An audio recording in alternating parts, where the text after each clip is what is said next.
up, Crossroads family? Thanks so much for being at House Church this month and just being there committed with your Crossroads family, your House Church family. So glad that you've made this a part of your regular routine, and so thanks for being here.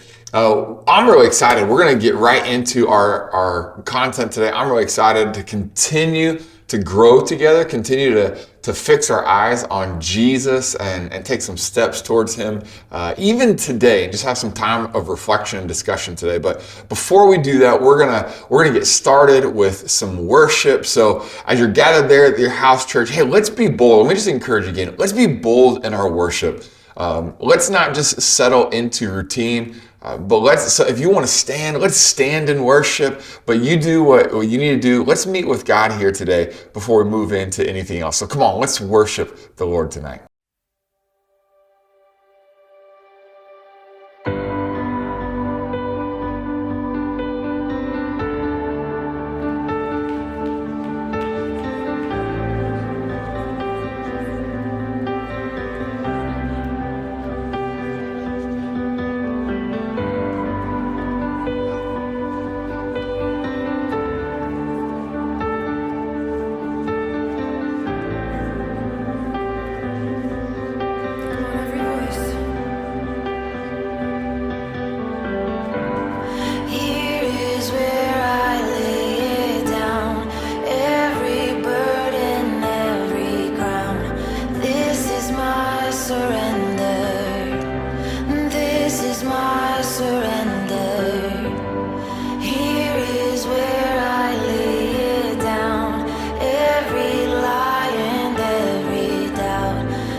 for taking some time to just prepare our hearts and our minds to receive what the Lord has for us today. Thanks for taking that time and worship together. Today, I want to continue with what we were talking about last month. Last month we just got into January. A lot of us thinking about goals and growth and changes and all these different types of things. And it's really easy for us so often, at least for me, that we get really excited about goals and growth and these types of things early in the year.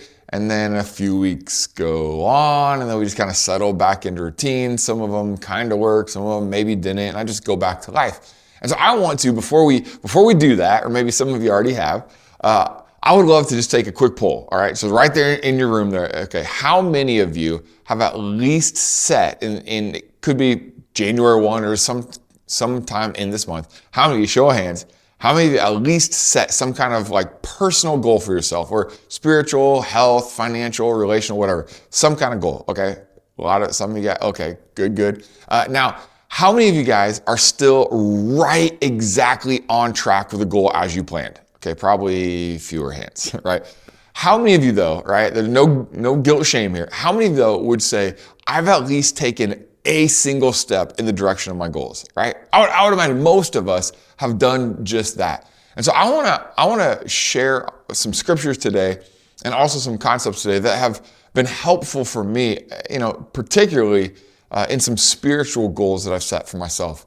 So I want to start off in Hebrews chapter 12, verses 1 through 3. We get the author of Hebrews gives us a little bit of a running athletics metaphor in this. And so I want to explore this here together. Hebrews chapter 12, verses 1 through 3 says, since we are surrounded by such a great cloud of witnesses, let us throw off everything that hinders and the sin that so easily entangles, and let us run with perseverance the race that is marked out for us, fixing our eyes on Jesus, the pioneer and perfecter of faith. Fixing our eyes on Jesus. He goes on. Now it says, for the joy set before Jesus, he endured the cross, scorning its shame, and sat down at the right hand of the throne of God. Consider him who endured such opposition from sinners, so that you will not grow weary and lose heart. Man, grow weary and lose heart. We can identify with that when it comes to some of our goal setting sometimes. So the areas, hey, I want to grow, and sometimes it's so easy to give up. Like I wanted to take some steps here, but man, it's a little bit more uphill than I expected.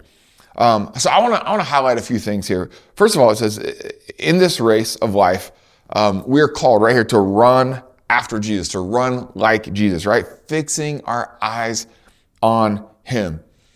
But we get a description of Jesus here. Even he was fixing his eyes on something, right? It says, for the joy set before him, endured the cross. Jesus didn't just die on the cross because, hey, I'm Jesus. I hear that's the thing that I'm supposed to do now, right? Like he died on the cross for a purpose. He died on the cross because there was joy on the other side of that cross. That joy was a relationship with you and me, right? He saw that this was the way that we could have relationship with him once again. And so he said, hey, I'm going to do whatever it takes. But obviously, this is not something he desired, right? We know that before he went to the cross, he was begging his Father for another option, another way. This isn't something he wanted to do. And yet he endured the cross. Why? Because he saw the other side. He had his eyes fixed on the prize. He had his eyes on the prize. And so we are called to look at Jesus, to follow his example. And we see Jesus looking forward, looking through the pain, looking through the hard time, looking through the obstacle to be able to see, hey, something is on the other side. So let me ask you this. When you are running this race of life, right? Like when your eyes are on the prize, that will enable you to do the hard things that are in front of you, right? So what is your prize? In other words, what are you running for? What is the joy set before you? What are the things that you go like, I can endure hard things because I know that on the other side of them is, what is that?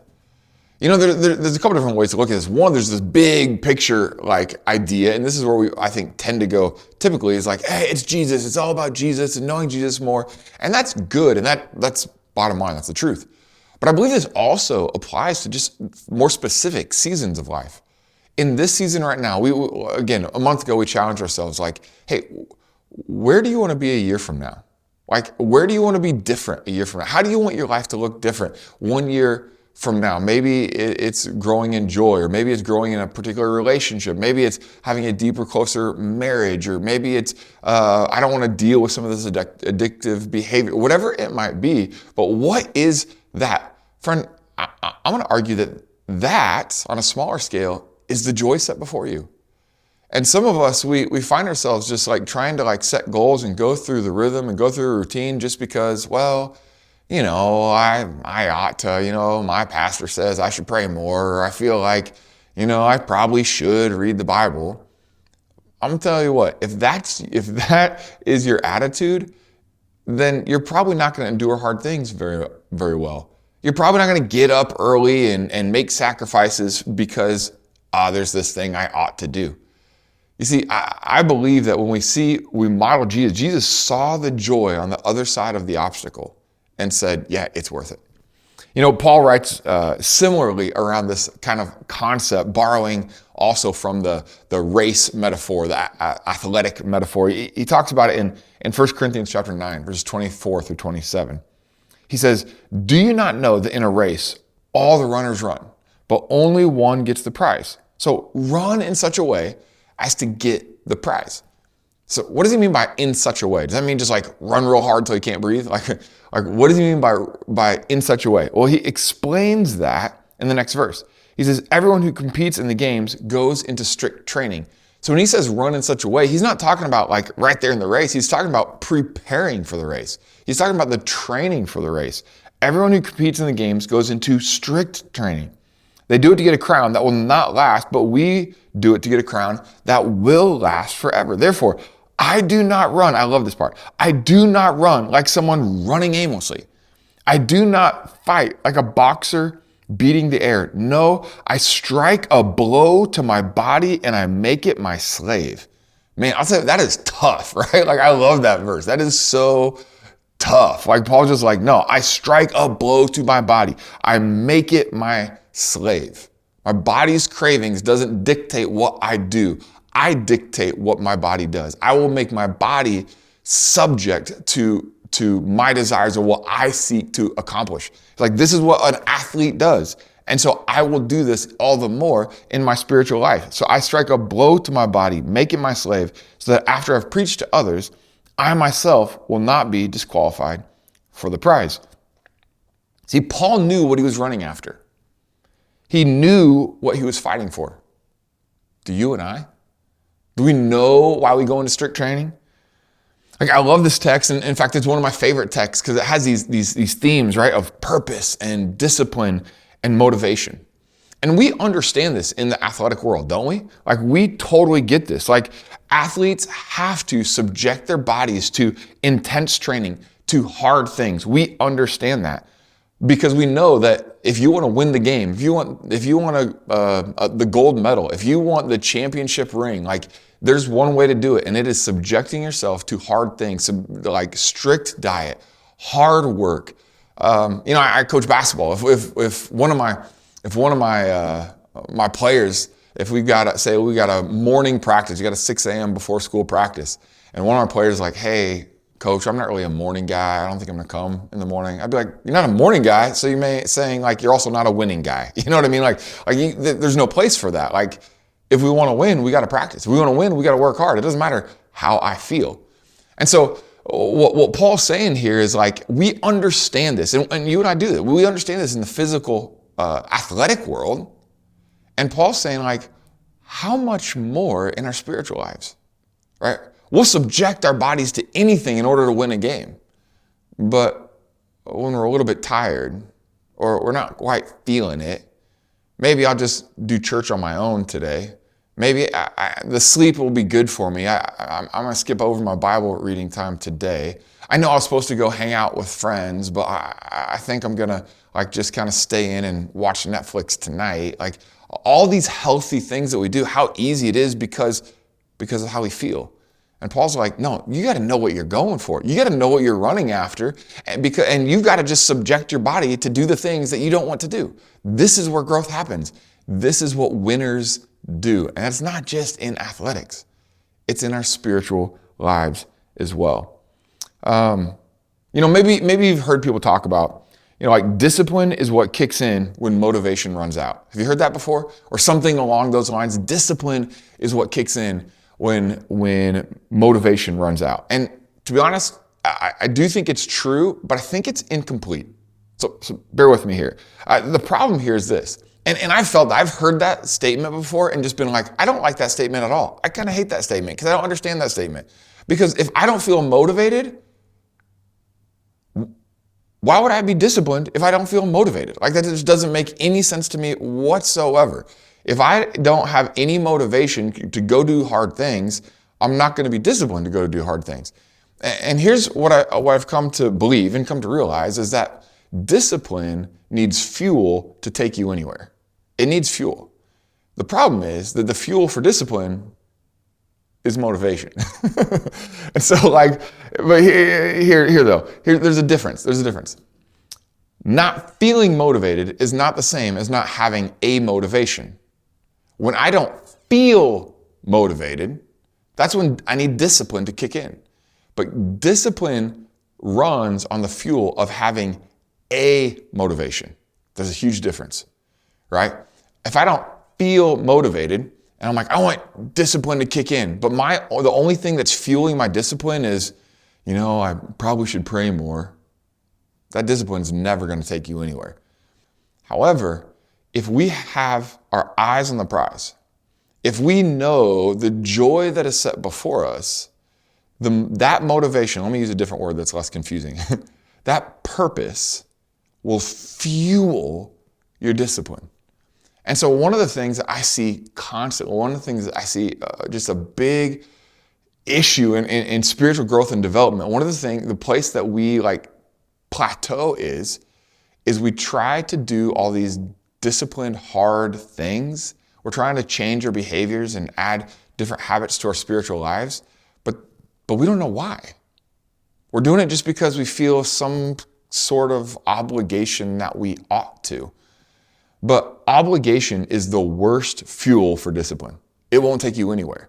It's like putting water in your gas tank. Like you're putting something in, but it will quickly let you down. I look at Paul, right? I look at the Apostle Paul, and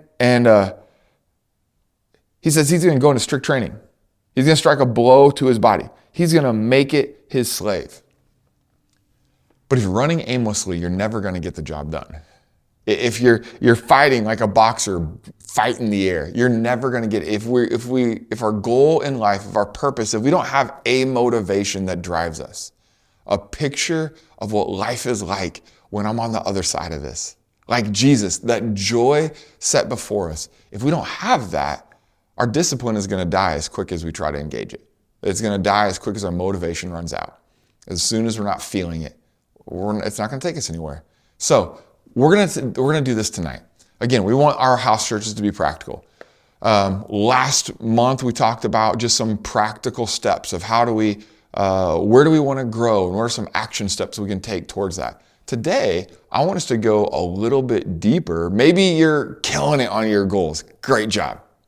Maybe you've already completely given up on all of them, or maybe you're somewhere in between. But I want to encourage you, don't give up, because growth is worth the effort. Being closer to Jesus is worth the effort. So this is what I want us to do today. I want us to try to tie our growth goals to something that's actually the change that we desire to see. How do you desire to be different in 1 year? In what areas do you want to see growth in your life? We're going to take 5 minutes. We'll have a countdown timer. I'll have 5 minutes, and I just want you to write. I want you to write about what you desire to see different in your life. Maybe it's some addictions that are broken. Maybe it's some relationships that you desire to invest in at a greater level. Maybe there's some internal struggles, some emotional struggles that you're trying to work through and navigate through. And you're just praying that you want freedom and victory in some of those areas of your life. Maybe it's a closeness with God. You feel distant from him and you want to know that nearness to him again. We're going to take 5 minutes and I just want you to write. I want you to write the picture of the life that you desire 1 year from now. And I'm not saying that it's going to be exactly like that, but where do you want to go? Where do you want to be? I want you to have a picture of the joy that is set before you. You take steps of growth. There will be obstacles that come. Are you going to have that joy set before you to endure those hard things, those cross moments? Are you going to put your body into strict training and go through difficult times because you know what you're running for? Your eyes are on the prize. You know what you're fighting for. So friends, I'm trusting that we're gonna tie some of our goals to purpose, that we would be allow that purpose to fuel our discipline. Because I believe God has a destiny for each and every one of us, a closeness and a richness in our walk with God that he desires. And I think honestly that you and I desire as well. So let's take about 5 minutes. We're going to just take some time to write this out, and then we'll talk about some of those things, and as well as talk about how some of those goals that we've been trying to establish this month have been going. So love you guys. Looking forward to some discussion time.